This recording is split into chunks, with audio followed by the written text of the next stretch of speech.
शंकर के शिवलिंग को बनाने के लिए मिट्टी कहाँ की होना चाहिए, किस जगह पर बनाना चाहिए, मिट्टी में कैसा जल मिलाना चाहिए। जब शिवलिंग का निर्माण करें, शंकर के शिवलिंग को जब बनाएं तो सबसे पहले कैसे बनाएं, उस तक का विधान शिव महापुराण में और लिंग पुराण में कहा गया। महाराज कहा क्यारे की मिट्टी हो, क्यारा मतलब समझिएगा जिस मिट्टी पर कोई गंदगी ना करी गई हो, ऐसी जगह का कोई भाग मिट्टी का लाया जाए जहां कोई गंदगी ना करे। शिव महापुराण की कथा कहती है। देखो, पिछले वर्ष के लॉकडाउन से लेकर अभी तक की जो कथाएं आप लोग सुने हैं, उसमें शिवलिंग मट्टी का किस तरह से बनाया जाए और कैसी मट्टी हो और उसमें पानी कैसा मिलाया जाए, कैसा शिवलिंग तैयार करा जाए, उसका विधान वर्णन नहीं कर पाए, परंतु आज कथा निकली है तो उसको सुन लो। क्यारे की मिट्टी, क्यारे की मिट्टी मतलब जिस मिट्टी पर कोई गंदगी ना करी गई हो, ऐसी जगह की मिट्टी को लेकर जाए और मिट्टी को लाने के बाद थोड़ा पानी का सींचन कर दें, अर्थात घर में लाएं तो उससे पहले मिट्टी को पवित्र करें। अपने घर में गंगा जल रखा हो, यमुना जल रखा हो, सरयू जी का जल रखा हो, उससे मिट्टी का सींचन कर दें। मान लो अगर ये जल नहीं भी है तो जल के अंदर थोड़ा सा इत्र डालकर मिट्टी का सींचन करें। अगर इत्र भी नहीं है तो जल के अंदर थोड़ा सा दूध डालकर मिट्टी का सींचन कर दें। दूध भी नहीं है तो एक बेलपत्री जल के अंदर डालकर उस पानी का सींचन करें। बेलपत्र भी नहीं है, पीपल का पत्ता डालकर उसका सींचन कर दें। पर मिट्टी पर घर में लाते से ही, ये नहीं कि मिट्टी आज लाए और तुमको शिवलिंग कल बनाना है, तो मिट्टी अगर एक दिन पहले लाए हो, 2 दिन पहले लाए हो, 4 दिन पहले लाए हो, तो उसी दिन जल का सींचन होना चाहिए। ये नहीं कि जिस दिन बनाएंगे उस दिन सींचन होगा।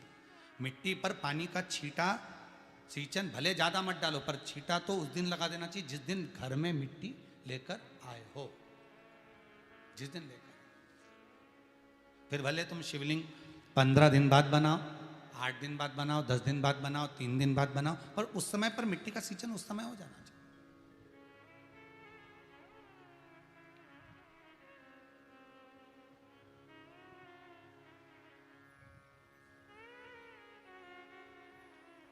फिर कहा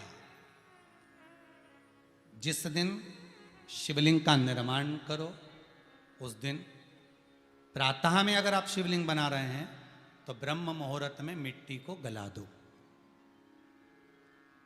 किस पानी से गलाना है उसका भी प्रमाण, उसका भी शास्त्र वर्णन करा। किस जल से गलाया जाए, शिव महापुराण की कथा कहती है अगर आपको आज शिवलिंग का निर्माण करना है, शाम को आप शिवलिंग का निर्माण कर रहे हो, तो अपने पानी का जो मटका होता है, हंडा होता है, रसोई घर में जहां पानी भर कर रखते हो, उसके नजदीक में एक कलश जिसमें अलग से ताजा जल भरा जाए और उस पर प्लेट ढकी हो और उस पर एक चावल का दाना रखा हो, उस जल को लेकर आओ।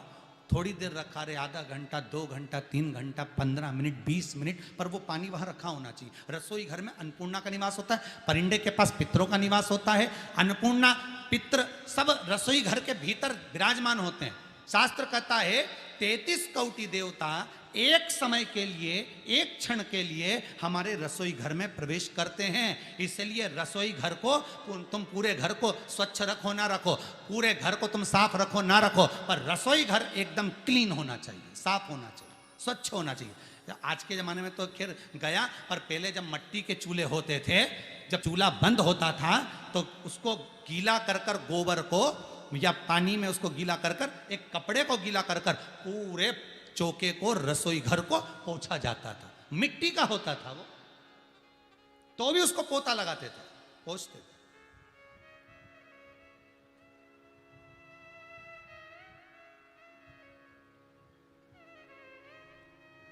तो पहला क्रम है पार्थिव शिवलिंग का निर्माण। सावन के महीने में अगर आप शिवलिंग बनाते हैं, सोमवार को शिवलिंग बनाते हैं, तो नियम ध्यान रखिएगा महाराज, लिंग पुराण से है ये, इसका नियम ध्यान रखिए। क्या करना है, मिट्टी को लाना है, जल का छींटा देना, छींटा जरूर देना, घर में लेकर आए और जल का छींटा होना जरूरी है। 2 दिन तक 3 दिन तक मिट्टी रखी हुई है, और उसके बाद अगर आपने पानी का छींटा नहीं दिया है और आपने डायरेक्ट मिट्टी को गला दिया और उसके बाद बनाया, तो उसका कोई प्रमाण नहीं। जल का छींटा अवश्य।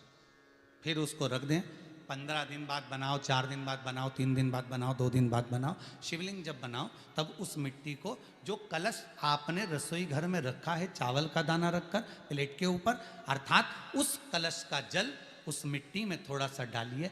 क्यों डाला जाता है उसका भी भाव वर्णन किया है।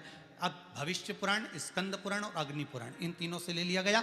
वर्णन किया गया, जब उस कलश का जल हम डालते हैं तो उस कलश में पितरों का भाव आ जाता है, अन्नपूर्णा का भाव आ जाता है, घर में लक्ष्मी का भाव आ जाता है, संपदा का भाव आ जाता है।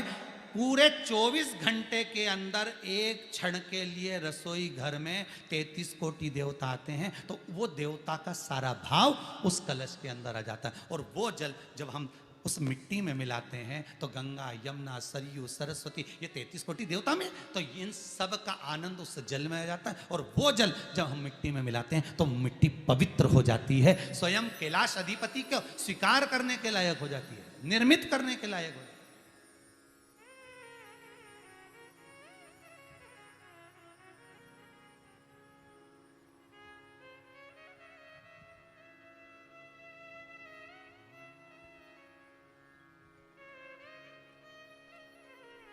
शिवलिंग का निर्माण। अब शिवलिंग का निर्माण कैसे करना? मिट्टी में गला दिया पानी में। सबसे पहले शिवलिंग बनाने से पहले पात्र जो होता है उसके नीचे एक बेलपत्र रखी जाती है। क्या रखना है? एक बेलपत्र। शंकर को झेलने के लिए कोई साधारण नहीं है पात्र जिस पे झेला जाए। स्वयं गंगा शिव की जटा में, और आप शंकर के शिवलिंग का निर्माण कर रहे हो, कोई साधारण नहीं हो सकता। स्वयं आप विदेश्वर संहिता के अंतर्गत पढ़े कि ब्रह्मा और विष्णु, ब्रह्मा ऊपर जा रहे हैं, भगवान विष्णु नीचे जा रहे हैं, तो पता नहीं कर पा रहे कि यहां चरण कहां पर और शीश कहां पर है, उसको जान ही नहीं पा रहे।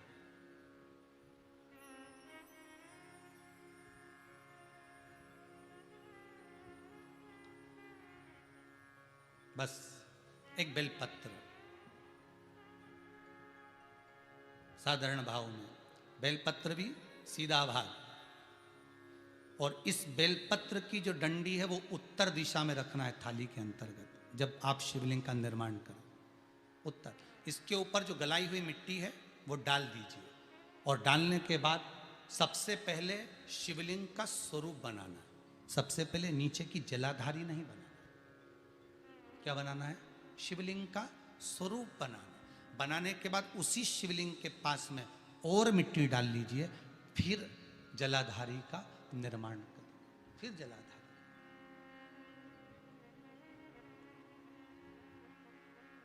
शिवलिंग जलाधारी निर्मित हो गई।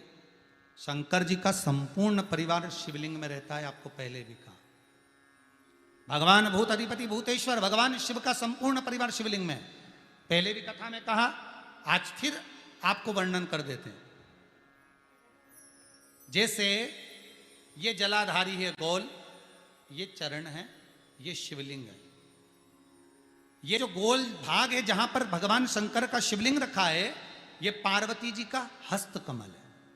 जहां से पानी नीचे गिर रहा है, इसके राइट भाग में श्री गणेश जी का स्थान, लेफ्ट भाग में श्री कार्तिकेय जी का स्थान।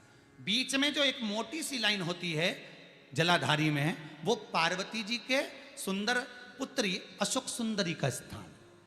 शंकर जी के ऊपर जो तिकोनी रखी रहती है, उसके ऊपर से जो जल बूंद बूंद नीचे गिरता है, ये जो पानी बूंद बूंद नीचे गिरता है, या आप कलश से जल चढ़ाते हो या आप श्रृंगी से जल चढ़ाते हो, तो ये जो पानी गिर रहा है, ये शंकर भगवान की 5 पुत्रियां, जया, विषहरा, शामरी बारी, दौतली और देव, ये शंकर जी की 5 बेटी, 5 पुत्री। कार्तिकेय भी है, गणेश भी हैं, अशोक सुंदरी भी है, शंकर जी की 5 बेटियां भी हैं, शंकर भी है और पार्वती भी। अर्थात शिव जी के परिवार में आपको गणेश जी की पूजन अलग करने जाने की जरूरत नहीं पड़ेगी, शंकर के परिवार में पार्वती जी की पूजन अलग करने जाने की जरूरत नहीं पड़ेगी, कार्तिकेय की पूजन अलग जाकर करने की जरूरत नहीं है। शंकर का परिवार शंकर के शिवलिंग के साथ में उस जलाधारी में संपूर्ण परिवार शंकर का विराजमान है, संपूर्ण परिवार, कुछ भी नहीं, संपूर्ण और पूरा परिवार है महाराज। फिर वही बात आई, ध्यान दीजिएगा, जिस व्यक्ति को नींद ना आवे, रात्रि को सोते समय टेबलेट खाने की जरूरत नहीं, शंकर भगवान की 5 पुत्रियों का नाम लीजिए। जया, हाथ में जल लो, पलंग पर बैठो, जल हाथ में लिया, जया आचमन कर लो, विषहरा आचमन कर लो, श्यामली बारी आचमन कर लो, दौतली आचमन कर लो और देव आचमन कर लो। ये शंकर की जो 5 पुत्रियां हैं, ये ऐसी पुत्रियां हैं जो निंद्रा देवी को लेकर आती हैं और हमें विश्राम का आनंद सुख प्रदान करती हैं, हमारे नयनों पर विराजमान रहती।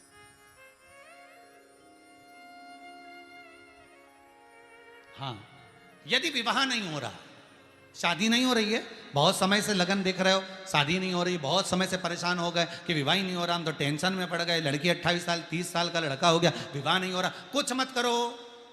अष्टमी तिथि आए तो अशोक सुंदरी वाली जो जगह है वहां पर हल्दी की 7 बिंदियां लगा दो, लड़का लड़की का हाथ उस बिंदी पर रखवा दो, उसका नाम गोत्र बोलो, उसी हल्दी में उसके हाथ पीले करवा दो और पीपल के पेड़ पर उस हाथ के 5 छापे पड़वा दो, 3 महीने में विवाह पक्का हो जाता है महाराज। उसका इतना, अशोक सुंदरी के उस हल्दी का इतना प्रमाण,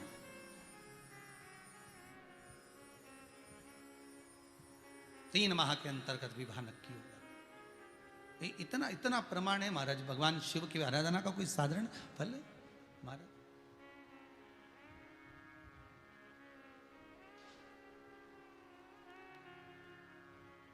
निर्मित करा शिवलिंग। एक बार सब जितने भी टीवी पर बैठे हैं, सम्मुख में कथा सुन रहे हैं, फेसबुक यूट्यूब पर सुन रहे हैं, एक बार साथ में समझें वापिस निर्माण को, शिवलिंग के निर्माण को। मिट्टी लाए, स्वच्छ जगह की, जल का छींटा दिया, रखा। जब शिवलिंग बनाया तो 1 कलश पानी पहले से 2 घंटा, आधा घंटा, 15 मिनट, 20 मिनट पहले उसको रख दिया, उसी पानी से उसको गीला करा। गीला करने के बाद उसका निर्माण सबसे पहले बेलपत्री, बेलपत्री के ऊपर मिट्टी, मिट्टी के ऊपर रखकर शिवलिंग का निर्माण, फिर जलाधारी का निर्माण और शिवलिंग का निर्माण पूर्ण होने के बाद में फिर बाबा का सुंदर भाव से आप श्रृंगार करें, अभिषेक करें, पूजन करें। और एक बात याद रखना, पार्थिव शिवलिंग का अगर निर्माण करा है तो आपको वो पार्थिव शिवलिंग को रात्रि होने से पहले विसर्जन होना जरूरी है। हाँ, अगर कोई शिवरात्रि का दिन है तो फिर आप पूरी रात रख सकते हो, हरतालिका तीज का दिन है पूरी रात रख सकते हो, बड़ी तीज है, छोटी तीज है, आप शिवलिंग बनाए हो तो आप पूरी रात रख सकते हो, विशेष कोई उत्सव है, श्रावण का महीना है, पूरी रात रख सकते हो। पर बाकी के समय अगर आप शिवलिंग का निर्माण करें तो उसको सूर्यास्त होने के पहले आप उसको नदी में, जल में, जलाशय में विसर्जन करें।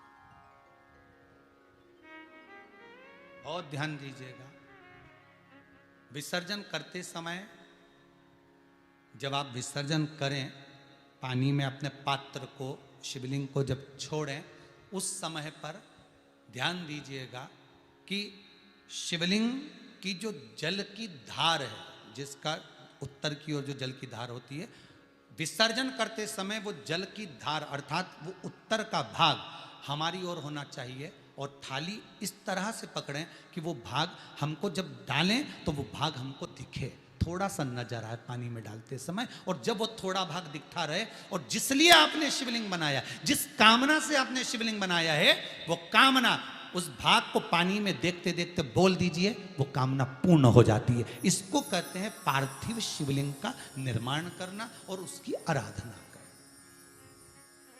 उसकी आराधना कई लोग करते हैं, बना भी लेते हैं, पूजन भी करते हैं, और कई बार कहते हैं हमारा काम नहीं, तो उसमें भगवान का दोष नहीं है, दोष अपना देखो।